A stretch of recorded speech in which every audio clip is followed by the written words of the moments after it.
Hi, ladies and gentlemen. Terry Martin with the Illinois Channel. I'm joined once again by Jeff Berkowitz of Public Affairs TV. And Jeff, it has been a major news week. So much going on. A lot of it happening as we tape this on Thursday, the 25th of July. A lot of it happening just yesterday. Let's get right to it. President Biden addressed the nation last night on his decision to drop out. Let's hear what he had to say. So I've decided the best way forward is to pass the torch to a new generation. That's the best way to unite our nation. You know, there is a time and a place for long years of experience in public life. There's also a time and a place for new voices, fresh voices, yes, younger voices. And that time and place is now. So he didn't tell us. That's the problem. President Joe Biden didn't tell us the truth as to why he dropped out. The matter is, he was doing poorly in the polls. He was doing poorly in the polls because he obviously has dementia. He's not qualified to be president now. He's incapacitated. He surely would be incapacitated if he ran and won the presidency. He's unpopular because his issues have been terrible. He has done a terrible job as president on illegal immigration, the borders, on inflation, on crime, on his management of wars. And because of that, and because he was behind in the battleground states, behind nationally, the Democratic Party leadership pressured him to step down. That was the truth. He couldn't say it, so he gave us babble. That's Joe Biden, babble. You remember back in the early days of Biden's administration, he would have a press conference and he would start to take questions. He goes, no, I better not take questions. I'll get in trouble. This is an administration where I never felt that Joe Biden was truly the president. He was always acting as if someone else was pulling his strings. And the Democratic leadership, they ran this guy throughout all of their primaries. They even blocked RFK from joining in to the primaries and another Democratic congressman who was going to challenge him. They were all for Joe Biden until, as you say, and the rest of the nation knows, that Joe Biden was going to lose this election guaranteed, and that's what the Democratic leadership couldn't put up with. And so they went scrambling. Why? I think the Democratic leadership already knows they're going to lose the White House to Donald Trump. The problem was they were afraid Joe Biden was going to pull down any number of House members and senators running for re-election, as you and I have discussed. And the Democrats this year have to support in the Senate a lot more seats than the Republicans. So fear of losing power was really what drove the Democratic power centers, guys like Jeffrey Katzenberg, who was raising money for Biden, to say, I'm not raising any more money for this guy. And if you don't have the money, you and I talked about this last week, you're out of business. So Joe Biden had the rug pulled out from under him. What's interesting is that after, 41 million votes to have Joe be nominated, they put Kamala Harris in there without any votes, and they could have had some kind of an open convention. But I don't know what's going on. Maybe nobody like Pritzker wanted to challenge her. Probably a lot of them, and probably for good reasons, didn't want to be the sacrificial lamb to go to bat this year as the Democratic nominee when it has been such a disaster for the Democratic Party. A couple of octogenarians, former Speaker Nancy Pelosi in her, yes, I think in his 80s, those are the party elders. But the real guy, the person who's so popular with Democrats across the country, former President Barack Obama in his 60s, those three push Biden out. Okay, that's it. That's the control. All these people who talk about democracy, it's all BS.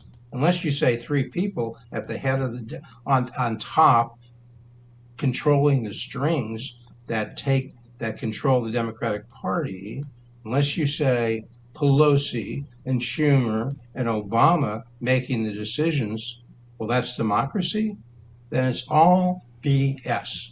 When Democrats talk about the danger that democracy will be lost, no, the danger is they would lose their power and those others in the House, in the Senate, where Democrats would lose their seats. That's the danger. You know, And the other thing so there it is. the other thing that strikes me, Jeff, normally we have a contest of ideas. The only thing that Joe Biden was really running on was that I'm not the orange man bad. He wasn't out there saying this or that he was going to do. And even when it came last night to him talking and waxing philosophical about what he did, frankly, it was a series mostly of lies about what he accomplished. Let's listen to a bite of the president again talking last night where he recounts what he accomplished in his term. Today, the violent crime rate is at a 50-year low. We're also securing our border. Border crossings are lower today than when the previous administration left office. I've kept my commitment to appoint the first black woman to the Supreme Court of the United States of America. I also kept my commitment to have an administration that looks like America and be a president for all Americans. That's what I've done. And there he is, ladies and gentlemen. That was President Biden. But, Jeff, how dare he say that crime is down? Maybe it's down if it's down anywhere. It would only be down because a lot of the Democratic prosecutors around the country are deciding not to prosecute crimes. How anyone can look at what is going on and the concerns of the electorate with all the crime going on, and then he says, I've gotten immigration down, when he's the guy who literally on the first day he was in office wrote something like 50 executive orders to undo the Trump policy toward the border and opened the border up, and we all see what's happened. Something it's estimated, no one really knows, that it might be as much as like 10 million or more illegal aliens from all over the world coming into this nation. And we've seen just in recent weeks the amount of crime that's happening from some of these illegal immigrants, shootings, rapes, murders. And he says, yeah, look what I've done. Crime is down. Immigration is down. It's ridiculous. Right. Where is the CNN fact checker when we need him? Where is he to say, well, if immigration is down, it's down maybe for the last few weeks, but he doesn't say the CNN fact checker should say, but it's a lie to say that this is not a major problem, that Biden let in basically 8 to 10 million illegal immigrants, often the great majority of them unvetted. So we have security risks, major security risks, terrorists from who knows where in this country. He's got the first Supreme Court black female justice, right? That's what he says. That's a major accomplishment, he says, because he promised that. That's how he got to the presidency in the first place, when he made the trade. I'll do that. You give me the support in South Carolina, and then that's fine. I'll win South Carolina. You can have your black Supreme Court, first black female Supreme Court justice. An administration that looks like America. Well, yeah, I don't know. Does it? It's an administration in which we've had rampant incompetency, and I think it's the case. Nobody was fired ever. We don't judge people by performance. We judge them by the color of their skin. Exactly. The idea that this administration looks like America, no, it doesn't. He means demographically. Oh, I've got a transsexual admiral who used to be a guy and now he walks around like a woman. I've got this black person. I've got this homosexual transportation secretary. I've got all of the boxes checked. The box he doesn't have checked is competency. This is the most incompetent administration I've ever seen. I started to say in the last 120 years, I think it's being kind to say that.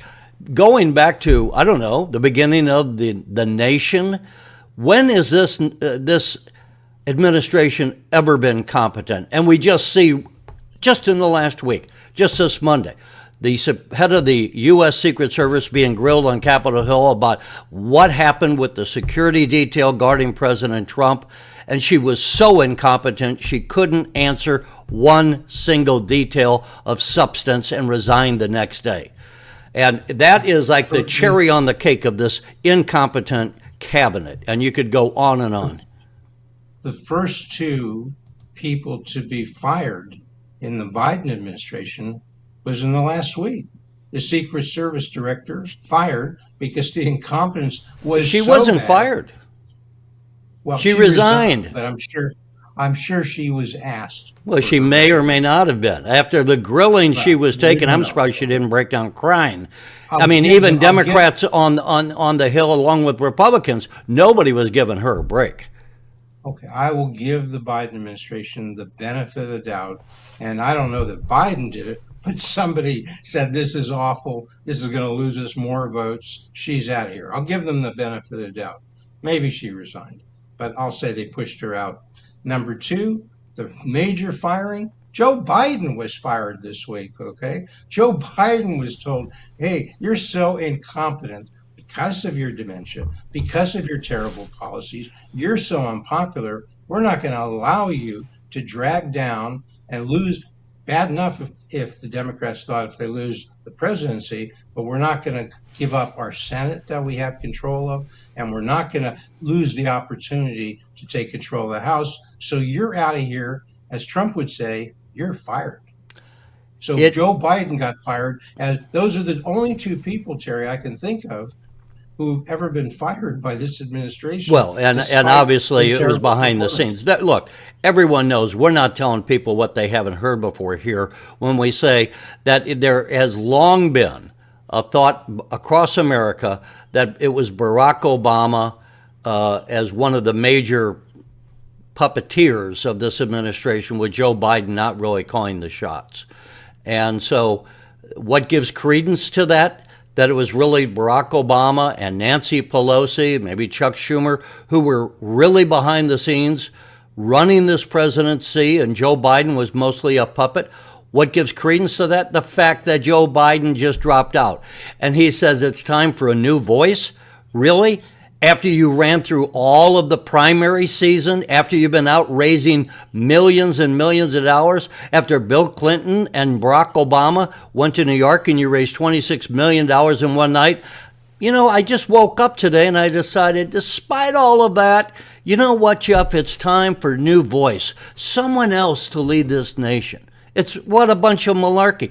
And what this shows you, what this also shows you, and it's the level of arrogance of these Democratic leaders to think that the American people are so damn stupid that they're going to buy any lie that they're handed. And this is what they're doing, and this is what ticks me off, and I think it ticks a hell of a lot of voters off. When the very people who say democracy is on the line in this election as an indictment of President Trump, then they turn around and without any votes being cast, without saying, well, we owe it to the people to have an open convention. No, we're going to coronate the first black woman vice president. Everything in the Democratic Party is politics uber alles. Not what's good for the American people, not what's good for American allies. It's what's good for the Democratic Party. And they are concerned about maintaining power, and the transparency of their duplicity is shocking.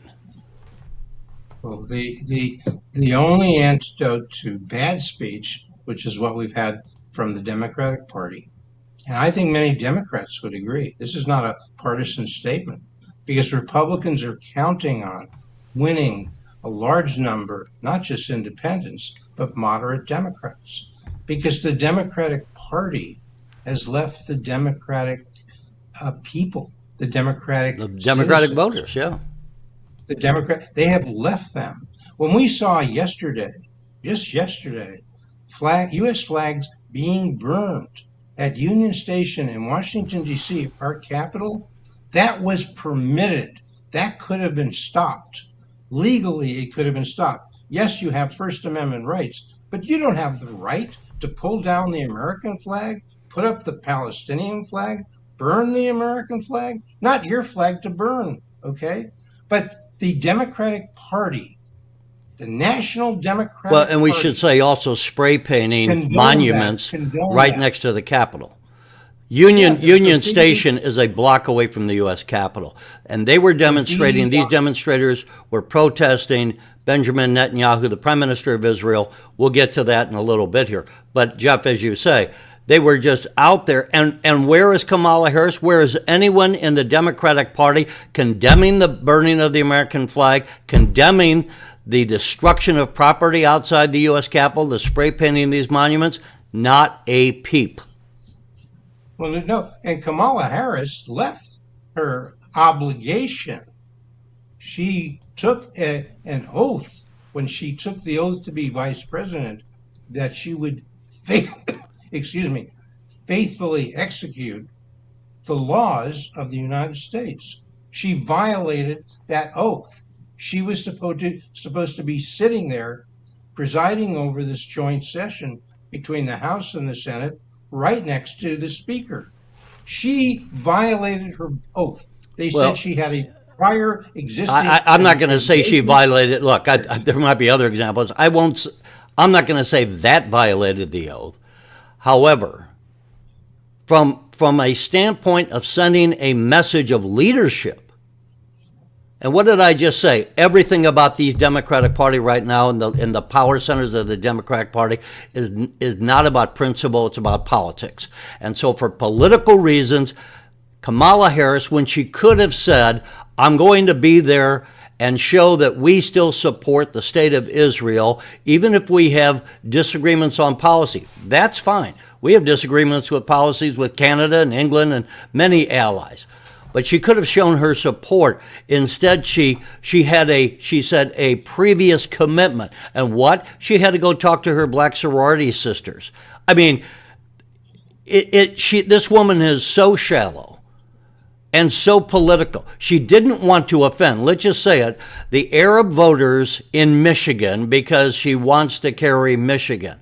I can understand anyone wanting to carry a state, but at what point do we have leadership that quits groveling just for votes and buries principle far behind politics? That's a question I think the American peoples have as one of the issues in this election. Are we going to be just political without principles, or do we stand for something in this nation? And so far, I don't know what she stands for. Well, Terry, whose obligation was it to ensure that these Palestinian Hamas protesters were not allowed, or should not have, whose obligation was to make sure those Palestinian Hamas violent protesters were allowed to come to the nation's capital and go up to our statues, the people's statues, the people's monuments, and desecrate the statues by painting Hamas is coming. Who allowed them to do that? Who didn't arrest them? Who didn't prevent it? I say the president and the vice president of the United States, Joe Biden, Kamala Harris. I say, if they violated the laws and they are serving in those capacities, they should be impeached. Sounds like a lot of supporters of Kamala Harris are insurrectionists, Jeff. I don't know, where have I heard that before? Yes, that's the day, we should hear July 24th. Yeah, we could have, maybe we could find a Hollywood producer to put together a committee hearing just stacked with one political party to talk about the insurrection that happened, the attack around the Capitol grounds. I'm serious. I've never been more serious in my life. If somebody from CNN, Jake Tapper, say, or David Axelrod, half of CNN is former staff members of the Obama administration or Biden administration. If somebody from CNN wants to tell me I'm wrong, hey, Jake, I know you, you know me. Jake Tapper, you come tell me I'm wrong. Yeah, fat chance on that happening. I watched you yesterday. I watched all of CNN, and they reported on this, and nobody said this. Does anybody know that the president and the vice president of this country had taken an oath to see that the laws were faithfully executed? And how about protect and defend the Constitution, huh? How about that? High crime and misdemeanor. And maybe we should have a special counsel and a select committee, because there are 5 months left of this administration. I don't want to see any more violations of the Constitution. Jeff, let's back up for a minute. In light of what's happened over the last week, and by that I mean the forcing out of Biden and the installation, coronation of Kamala Harris, doesn't that put all of this legal lawfare against President Trump in a new perspective?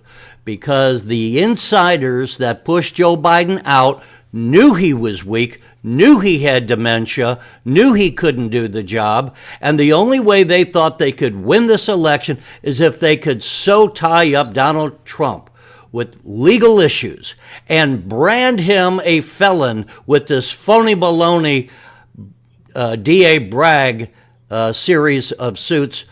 It's been all political theater put on by the Democratic Party behind the scenes, coordinated from the White House, and now there's no question. We see what's going on. It is so blatant, and they should be held responsible. They, the Democratic Party, those who didn't speak out against it. God bless, the Democrats like Alan Dershowitz, who stood for principle. He goes, I'm for the application of the law. And what's the other law professor from George Washington, Jonathan Turley, who stood up for the law. They want, and I want, and you want the equal application of the law. We are a nation of laws. But when you have a leading political party looking to rape the law for the purpose of going after a political opponent, there has to be some accountability for that. And that's what we've seen in this election. And as I said, it has become so blatant. If anyone had any question that was part of their effort to win with a wounded and diminished Joe Biden, I think if they're not acknowledging that now, then they are impossible of hearing anything and acknowledging common sense. Before we get too far down here, Jeff, I do want to get a chance to talk about something else, talk about Donald Trump, the other person that might become president. Let's talk about the other thing I want to say real quick is this, every time you go to get the gas, this is what the gas price is here in Springfield, and it is the cost of gasoline. That is also what the Democrats have to run against every time someone gets gas, every time they go to the grocery store. Yesterday, Donald Trump had a rally in North Carolina, and he spoke about what he would do. This is what we hadn't heard from Joe Biden. He spoke about what he will do if he is returned to the White House. This runs about 1:20, but there is a lot of substance we can talk about on the other side. Let's hear. To bring down the prices of all goods, we will stop the Biden-Harris war on American energy, and we will drill, baby, drill. I will terminate the Green New Scam, and I will end the Biden-Harris electric vehicle mandate on day one. And we already gave you the largest tax cuts in history, but we will pass massive tax cuts for workers, and that includes, remember, no tax on tips. No tax on tips. No tax on tips. To protect North Carolina workers, I will revoke China's most favored nation status. Think of it. They're most favored because they're a developing nation. Well, we're a developing nation, too. And I will pass the Trump Reciprocal Trade Act. That means that if China or any other country makes us pay a 100 or 200% tariff or tax, we will make them pay a reciprocal tariff or tax of 100 or 200% immediately, right back. And in my next term, we will build a great Iron Dome missile defense shield over our country, a dome the likes of which nobody has ever seen before, and it will be entirely made in the USA. So this is the platform that Donald Trump is running on. This is his platform. He's the guy who said, famous, drill, baby, drill. Maybe somebody else said it before. But look, you were talking about high gas prices, Terry. Drill, baby, drill. And Democrats will say, oh, well, oil production is higher. Well, it may be higher, but it's certainly diminished relative to what it could be if you didn't have all of the Biden administration policies to either not grant permits for drilling, or if you grant them, then tie it up, then you allow the courts to do it, then have your Solicitor General do it. No, we have much less energy production across the board than we could have. We have higher energy prices. We have higher taxes. We're going to be phasing out and increasing taxes under Joe Biden. We're reversing. We have this EV vehicles. It's damn if they don't come on fast enough. If the chargers couldn't be put out there, it's well, damn you. We're gonna do it. Okay. We're now, and if we're going to focus on climate change, and China doesn't do it, and Russia doesn't do it, and India doesn't do it, but the U.S. does it, we're going to be at a tremendous disadvantage internationally. We're going to impose tremendous costs on our economy. They're not. This is terrible. Terrible that we have so-called intelligent, thoughtful people running this country who didn't address any of the points that I've just made. They want to say, okay, you're wrong, Jeff, and here's why. Here's why we don't care whether China adheres to the climate change, or India, or Russia, but we will. It's ridiculous. We might, that's like saying we ought to just close down the Pentagon so we can have peace, and yet never talk about the arms race. You know, here's what has to happen. Kamala Harris, if you're going to be coronated, and appears you're going to be, you have to come out and say what you would do. Are you going to close the border? Are you going to export these people that came in, send them back home? What is your position on drilling more oil? She, in the past, said she's against oil drilling. She's against fracking. Are you going to carry on the anti-fossil fuels policy? We need to hear from Kamala Harris and come out and say, what is your agenda? We just heard Donald Trump. We already heard. I want CNN and MSNBC to give us flashbacks of what Kamala Harris said in 2019 when she was running for president, when she came out in favor of open borders, explicitly in favor of free health care for illegal immigrants coming across our borders. These are statements she made when she was appointed czar over the borders, which now they're denying. But they reported it that way. Fox should be running this 10 times a day.